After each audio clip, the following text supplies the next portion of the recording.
Um dia frio aqui em Peruíbe, litoral de São Paulo, um bom lugar para ler um livro e o pensamento em como as ruas brasileiras estão cheias de carros 0 km.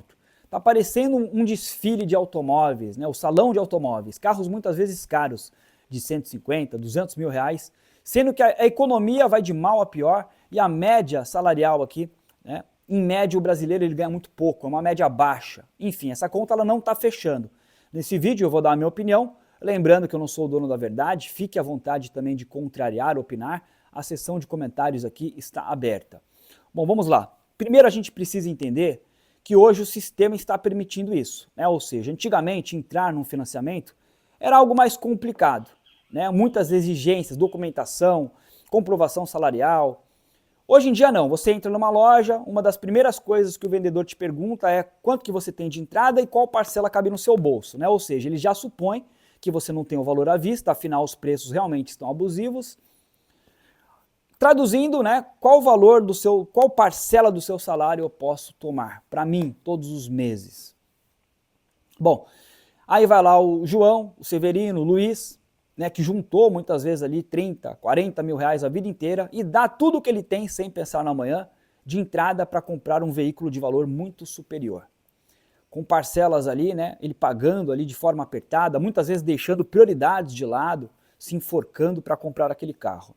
Por que isso acontece? As pessoas elas não visualizam que ao final, por exemplo, de um financiamento básico de 5 anos, se você colocar na ponta do lápis, você vai pagar por 2 carros praticamente. Um vai ser só de juros. Sendo que o seu bem não vai estar mais valendo 150, 200 mil, o valor pelo qual ele estava sendo ofertado na época da compra. Não, ele vai estar valendo praticamente a metade, devido à desvalorização do mercado. Ou seja, há uma discrepância muito grande, mas as pessoas não estão nem aí, elas entram a fundo ali no financiamento, sem pensar no amanhã, sem pensar que em 5 anos muitas coisas podem acontecer. Você pode sim mudar de vida, melhorar, o seu negócio pode engrenar, você pode ser promovido, assim também como você pode, né, despencar ali, né, se separar, ter que começar a pagar pensão, perder o emprego, não importa, mas as parcelas estarão sendo debitadas ali invariavelmente todos os meses. Por que isso acontece? Ao meu ver, isso está ligado a uma coisa que eu chamo, tá, de cultura da ostentação. E aqui vai uma experiência de alguém que morou muitos anos no exterior, eu morei 11 anos no Japão, convivendo com uma cultura totalmente diferente da nossa, num país desenvolvido, onde a mentalidade do público comprador funciona de forma totalmente diferente. E aqui eu vou me citar como exemplo, tá? Eu trabalhava de orelha seca ali, o peão de obra, em obra de demolição, fazendo aquele tipo de serviço pesado, né? Que qualquer cabra macho abre o bico, né? No sol de 40 graus, carregando madeira, carregando caçambas de caminhão, batendo britadeira, destelhando casas, né? No inverno, muitas vezes na neve, não tinha tempo feio. Chegava em casa todo sujo, acabado, cansado, no dia seguinte saía para trabalhar da mesma forma, e encontrava com o meu vizinho, que também saía no mesmo horário, todo engomadinho, de terno, entrando no carro dele, ele entrava no carro dele, entrava no meu, a gente ia trabalhar. Por que eu não tinha inveja dele? Porque a gente morava no mesmo prédio. Porque o meu carro era do mesmo nível que o dele, ou seja, mesmo a gente pertencendo a classes sociais diferentes, eu tinha lá um poder aquisitivo que me dava uma qualidade de vida, que me permitia comprar coisas de qualidade. Então lá a mentalidade do público comprador é diferente, né? Você não compra algo para ostentar para alguém. Por que eu vou comprar algo para ostentar se o meu vizinho pode ter? O frentista do posto também pode comprar. Então lá, por exemplo, quando uma dona de casa vai comprar um automóvel, ela não precisa de uma SUV 4x4 de 300 mil reais para pagar de esposa do patrão. Ela vai comprar um carro que atende muito bem às suas necessidades, que são buscar os filhos na escola, ir, né, fazer compras, ir na prefeitura, ou seja, ela vai comprar um carro pequeno que cabe em qualquer vaga, que sim, vai dar um conforto para ela, porque afinal ela merece, né? Como ar-condicionado, câmbio automático, vidros elétricos, mas ela vai comprar um carro para aquele tipo de uso. Diferentemente da gente, né, quando a gente compra algo, o carro aqui no Brasil ele é tido praticamente como uma extensão da nossa identidade, uma extensão do nosso eu. quando você compra o carro, você fica imaginando como as pessoas vão te ver chegando naquele local, como o seu vizinho vai te enxergar saindo com aquele carro bonito, 0 quilômetro. É isso que as pessoas pensam, né, ao comprar um carro.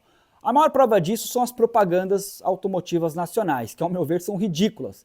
Elas não mostram nada das especificações do veículo, que é o fim, né, é o principal objetivo para o qual o carro foi construído, que é te levar do ponto A para o ponto B. Qual a motorização do carro, o que o carro te oferece de segurança, de equipamentos. Não, as propagandas mostram o casal se beijando no capô, no pôr do sol, o empresário bem-sucedido saindo do carro, porque é justamente isso que as pessoas imaginam quando elas vão comprar um carro, a imagem que elas vão transparecer, uma imagem que na maioria das vezes não condiz com a realidade delas.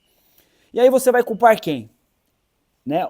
Os bancos que colocam o juro lá em cima, as montadoras que colocam preços abusivos. Se coloque no lugar das montadoras. Se você tivesse a oportunidade de vender um carro que você sabe que vale 100 mil, mas se você colocá-lo à venda por 200, mesmo assim, ainda vai ter uma fila de compradores babando, sedentos para comprar aquele carro no pré-lançamento, ou seja, o carro nem foi lançado e as pessoas já estão comprando. Olha, eu comprei o meu, vai chegar em março. E aí você olha para aquelas pessoas, você acredita que são pessoas bem-sucedidas, né? Afinal, são carros caros, mas eu acredito que a maioria delas não são. São pessoas que estão deixando prioridades de lado, muitas vezes se enforcando em dívidas sem pensar no amanhã, simplesmente para pagar de patrão, né? Essa é a realidade do nosso público comprador. Eu acredito que isso é uma culpa nossa mesmo. Eu sempre gosto de fazer essa analogia quando ela é pertinente. Se você abre a porta para um bandido, a porta da sua casa para ele entrar, dormir na sua casa, o que o bandido faz de melhor? Roubar. Assim como um cachorro late, o gato que mia, né, o bandido, ele rouba. É isso que ele sabe fazer. Então, se no dia seguinte você acordar e sentir falta de várias coisas, você não pode culpar o bandido. Ele não fez mais nada além do que ele sabe fazer. A culpa é sua, que deu a oportunidade de ele entrar na sua casa e te roubar. Então, da mesma forma, quando as montadoras colocam um preço lá em cima, mas se existe uma fila de compradores sedentos para entrar no financiamento, para comprar aquele carro no pré-lançamento, se existe um produto sendo vendido por aquele preço, existe um público comprador.